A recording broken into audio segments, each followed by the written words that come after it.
Sublime Mormon here, and I'm here to tell you today about Joseph Smith and maybe his first vision. Now the thing is, which vision do we as Mormons accept and believe? There are many visions, 9 of them, that we can go off of. So I'd like to read a little something to you. According to our scripture, when Joseph Smith was 15 years old, he was confused about which church was true. He claimed this confession was sparked by an 1820 religious revival in his neighborhood. Now, what they mean by revival, I'm not too sure, but I am assuming that maybe they got together and told a little bit about the Methodists, because he was going to become a Methodist. Anyways, his heart was powerfully impressed one night, and he read James chapter 1, verse 5, and subsequently he went into the woods near his house to pray to God to tell him which of the Christian sects was right. Now when I say sects, I mean S-E-C-T-S, not sex like he had with Helen Mar Kimball when she was 14 years old. Not that kind of sex. So we're talking religious sex here. Now, as he began to pray, he claimed that he nearly was overcome by some power of astonishing influence that prevented him from speaking, so he couldn't say a word. As he called out to God, even though he couldn't speak, he was miraculously delivered by 2 beings who identified themselves as Jesus Christ and God the Father. Joseph Smith claimed that he was told the following: I answered that I must join none of them, for they were all wrong, and personage who addressed me said that their creeds were an abomination in his sight, and that the professors were corrupt. This is under the Joseph Smith history, chapter 1, verse 19. You can go ahead and look that up if you have any questions or think that I may be exaggerating or whatever else.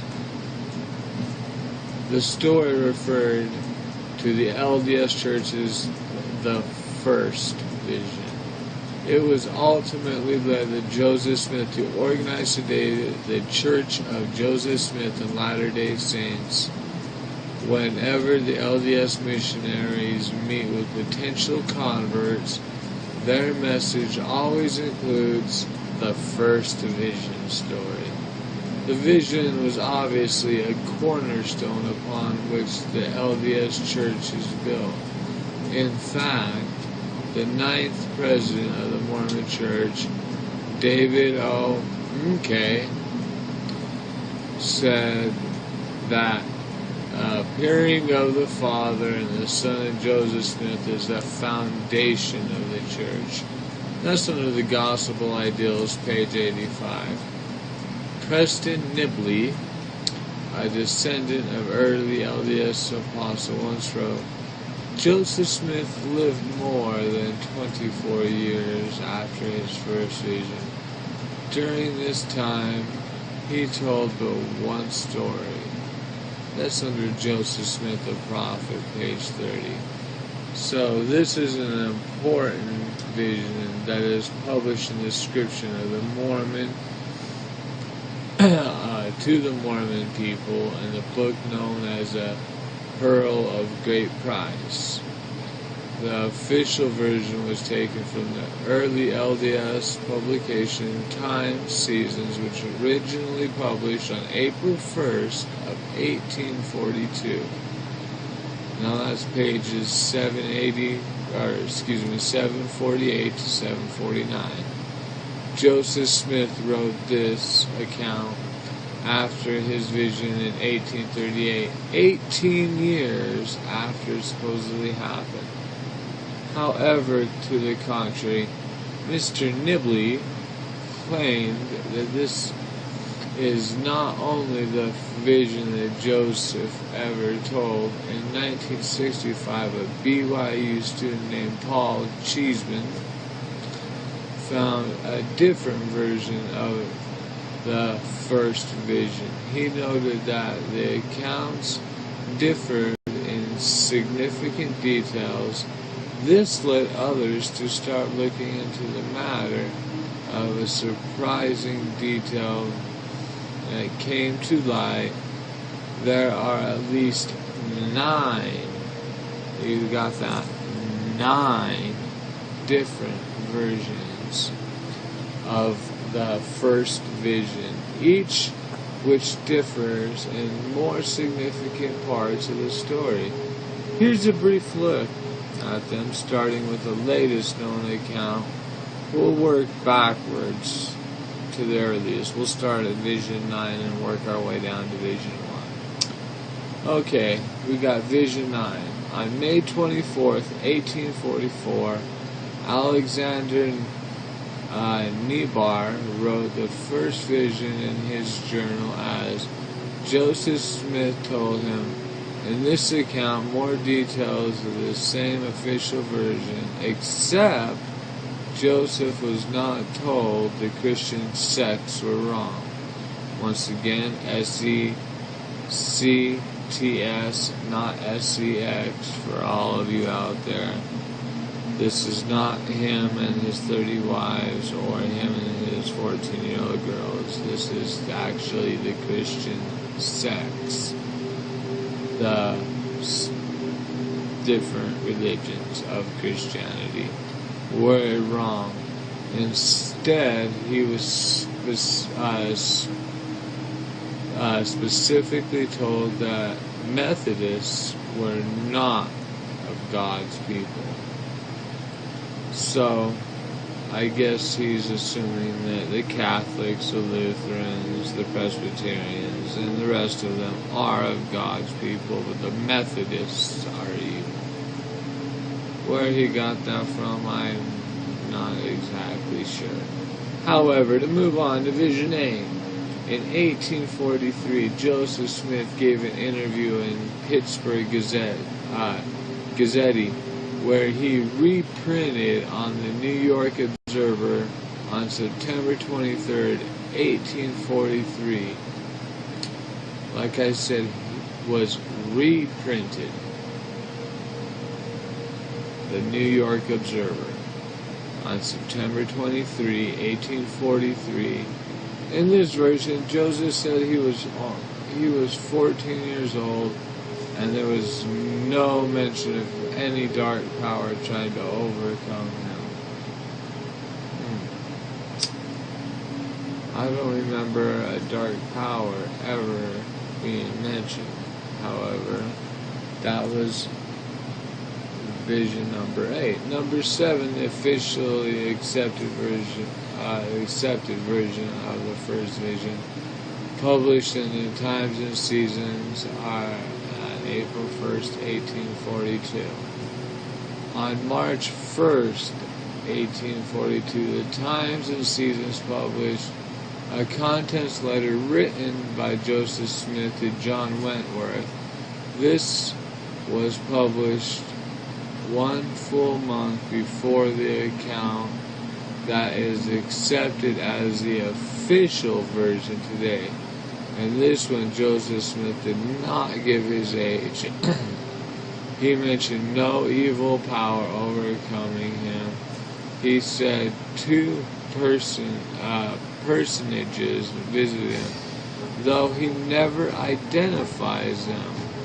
It is significant that he did not mention the evil power that played so prominently in this story, and also he admitted the personages visiting him were supposedly God the Father and Jesus Christ. So in Vision 6, he doesn't even mention these two persons were God the Father and Jesus Christ. Why are we seeing an inconsistency here? Why would the Mormon Church ever have any inconsistency in any of their literature or anything they say? Moving on to vision number 5. In 1841, Joseph Smith's brother, William Smith, told a story to James Murdoch. This account was published in a New Witness for Christ in America in Chapter 2, pages 414 through 415. The account lists Joseph as being 17, not 14, but 17 years old when he received the vision, and rather God and Jesus appearing to him. William states that it was only a glorious angel. Admittedly, this account was third hand, and William could certainly have been mistaken about Joseph's age, but it is not likely that he would forget God himself and Jesus Christ visiting his brother unless he was never told about that to begin with. Usually we dismiss this third-hand account in our research, believing they usually very unreliable. However, the accounts sustain other sources. For example, the early LDS publication in Times and Seasons in December 15, 1840, Volume 2, page 241, Oliver Cowdery, stated specifically that Joseph Smith Jr. was 17 at the time of his first vision, specifically placing the year of the vision in 1823. At least seven other places in the Journal of Discourses, early LDS leaders shared that in what was identified as an angel that visited Joseph, not God and not Jesus. That's chapter 2, page 171, 196, 197, chapter 10, page 127, chapter 13, page 78, and 324, chapter 20, pages 167. Brigham Young also stated specifically that the Lord did not visit young Joseph in reference to this vision. He said the Lord did not come with armies of heaven, but he did send an angel to the same obscure person, Joseph Smith, and informed him that he should not join any of the religions of this day, as they were all wrong. Journal of Discourses, chapter 2, 171. So if you are of any other Christian religion, you are wrong. You need to be a Mormon, because all of them are wrong.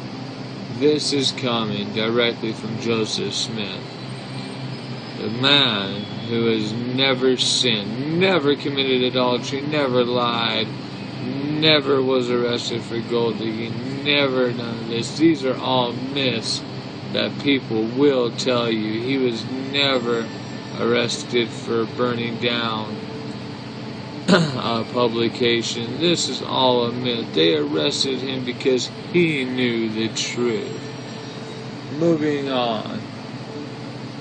Finally, this account was also worthy of special consideration because it was the first brought to light by a Mormon researcher in the LDS Church own Brigham Young University. As mentioned earlier, Paul Cheeseman wrote a master thesis in 1965 entitled analysis of accounts relating to Joseph Smith's early vision. In the study, he discusses the differing accounts of the first vision in detail. It is subsequently discussed by LDS scholars in the publication Dialogue of the Journal of Mormon Thought. In the autumn of 1966, none of these researchers and scholars dismissed our account as mere gossip, rather than discussed it as a valid account worthy of consideration. There is no reason then for us to consider it at all. So Cheeseman was pretty cheesed off, to say the least. And he went and cheesed himself off. Okay, vision number 4. In 1837, William Appleby, or Appleby, recorded a vision that was given to him by Orson Pratt in his diary, and in this version, the revival was not until 1822. Joseph was 17. Again, the visitors were not God and Jesus, but beings who identified themselves as angels and claimed to have forgiven Joseph's sins. Again, the third-hand account is not maybe per se 100% accurate, but most important details of the vision are left out in a completely different. The differing details of the vision and the account have been verified by statements of LDS leaders throughout the years in the LDS Church. George A. Smith and Orson Hyde both stated that Joseph was not visited by God but by angels in the Journal of Discourses 6, chapter 6, page 335, and chapter 12, page 334.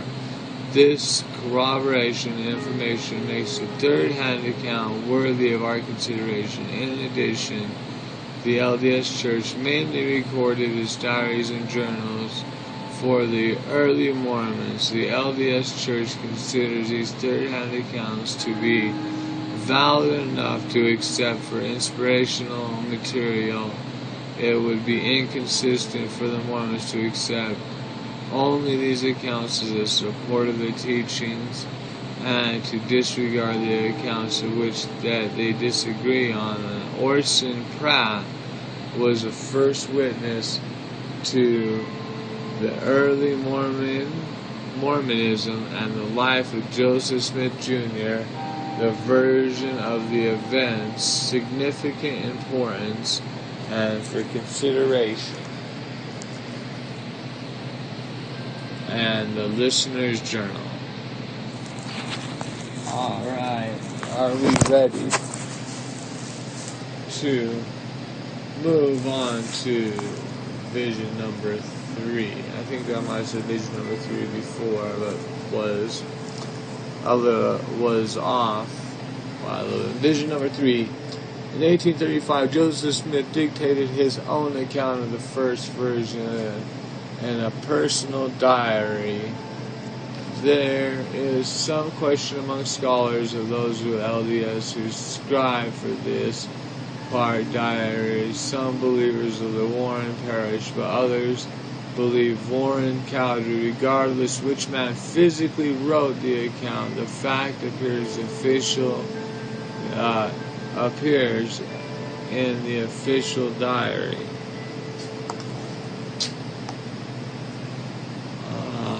Alright, now if it appears in the official diary, what does that exactly mean?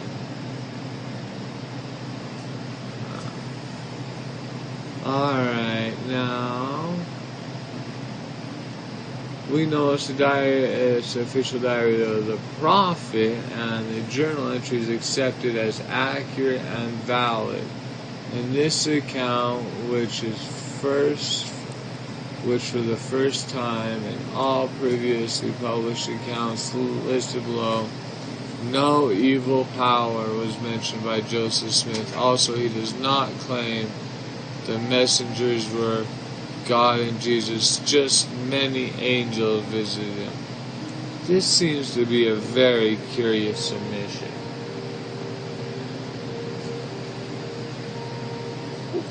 Alright, are you ready? We're up to version 2. Version 2, in February 1835, the LDS publication Messenger of the Advocate recorded an account of the vision of Joseph Smith gave Oliver Cowdery. In this account, Joseph Smith was 17 years old. The revival in his 1823, and no mention of James chapter 1 verse 5. Instead, Joseph claimed he had been wondering if there was a God and if his sins could be forgiven. His only reason for praying was to ask if God exists. After 11 or 12 hours in prayer, that's a mighty long time. 11 or 12 hours in prayer.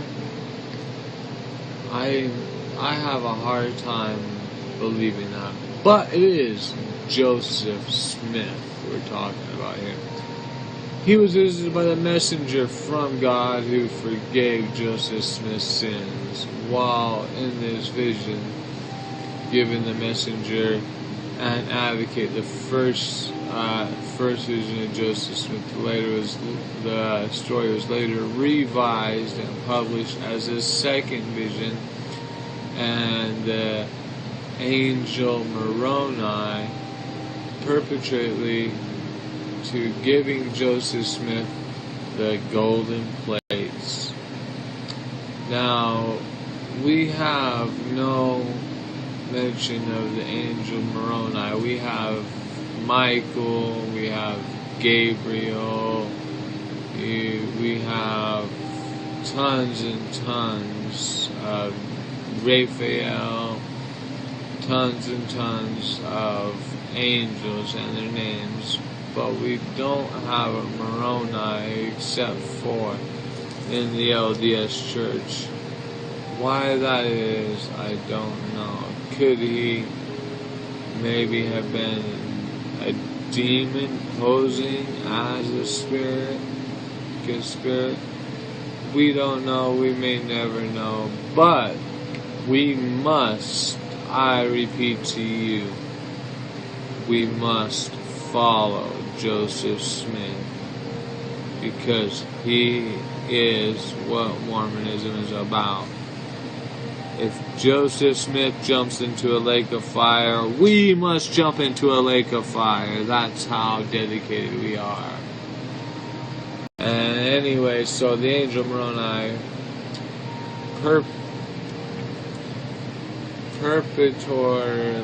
perpetually giving Joseph Smith the golden plates. And it should be noted that it was printed not only in LDS publication, also during the lifetime of Joseph Smith. No statements were given against the accuracy of this account, but have been found indicating the approval and the information it was given. On the second hand, it was given by Oliver Cowdery, a witness of many of the key events of the LDS history. The same account was also copied unchained to Joseph Smith's manuscript, History of the Church. Subsequently, the LDS publication, Times and Seasons, since it was copied into many LDS publications and records without any changes, the accounts must be considered accurate and valid to Joseph Smith at that time. This adds quite a bit of significance. And finally, for all of you who have stuck by for 25 minutes, I give you version 1. The earliest known account of the first vision was written in 1831-1832. Joseph Smith's own handwriting. The version was made by the version made public by Paul Cheeseman after he was cheesing off in 1965. Published later in the same year, Gerald and Sandra Tanner in Joseph Smith's strange account of the first vision. In this account that he had his hands on the LDS leaders for over 100 years, hidden away in their vaults, presumably because it differs so greatly from the official version. Let me go a little bit off topic here. We do know that the LDS has the third most guarded thing in the world, and that is their vaults. What is hidden in these vaults? We know we have underground tunnels in the temples. We know that we have masonry, symbols and signs, the all-seeing eye of Lucifer that's on the temple. We have the Masonic handshake. We have the sun out there. We have riddled with occultism. But do we know the answer to this? I am baffled. Okay. Back to that. We will go back to another time and do a full segment about why it is the third most guarded and what might be in there. To give you guys a hint, we have Bishop Pace memos, which cover satanic ritual abuse, clear up into human sacrifice, and animal sacrifice, and just abusing children beyond belief. But does not matter. We follow Joseph Smith. He is our leader, and whoever is a President Monson, we follow him to the end now. That is how it's done. You are Mormon, you do as they say. We are almost like robotic. We must follow. We must not question. Questioning the Mormon Church is wrong. Going to websites that are not,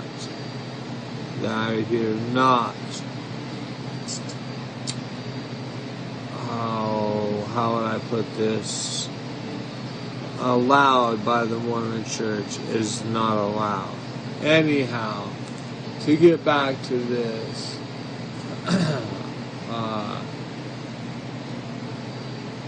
the account had been in the hands for over 130 years and hidden away in the vaults. Presumably, it differs greatly from the official version. This account, Smith claimed to be 16 years old and already knew that all the churches were wrong and evil from reading the Bible. Joseph sought out forgiveness, and Jesus alone visited him and forgave him for his sins. We are left with the various differing stories of importance in the event that Joseph Smith did tell, but the story and visions that he told, several already shown by the various publications and statements of our angel who had visited Joseph, and the identity of the heavenly visitor to Joseph, Jesus and God alone. Peter, Nephi, and Times and Seasons, you'll find this in chapter 3, page 753, and 1851. POGP, page 41. When he was 14, 15, 16, 17 years old is when it happened. The reason he was praying for forgiveness was to determine if there was a God and find out which religion was correct. He was overcome by a dark and evil power. Or wasn't he? All these variations, particularly accounts, came directly from Joseph Smith himself, who led inevitably the conclusion of the official version of Joseph Smith's first vision. At best, unreliable. Though unproved, Joseph may have had some kind of vision in his younger years. He expanded upon and changed details. Each time he retold it, eventually the story was developed into a heart-rending official version that the LDS Church publishes today, and through it clearly is not the truth about what happened. Will we know? Did he stumble, bump his head on a rock, knocked out for 12 hours and have a vision? We don't know. Did he maybe eat some psychedelic berries? Maybe some cow poop mushrooms? We don't know. Maybe he had a psychedelic experience where all these people visited. We don't know. We don't know what occultism that he was playing with when this happened. And he had this vision. We don't know. But one thing is clear. If you are Mormon, you don't care and you follow these directions. That is Sublime Mormon, and more on you on Brigham Young and his racist quotes next time, and how the seed of Cain has polluted clear up until Obama. Our president carries half. He has been mixed. The white man has mixed his seed with the seed of Cain, and now we have Obama as our president. He is a half and half. Exactly what we were warned against. Is it going to be some sort of major catastrophe? Only time will tell. Stick with me, the Sublime Mormon, and learn more and more about the Mormon Church. Thank you for listening and your time. And may Heavenly Father lengthen your penis.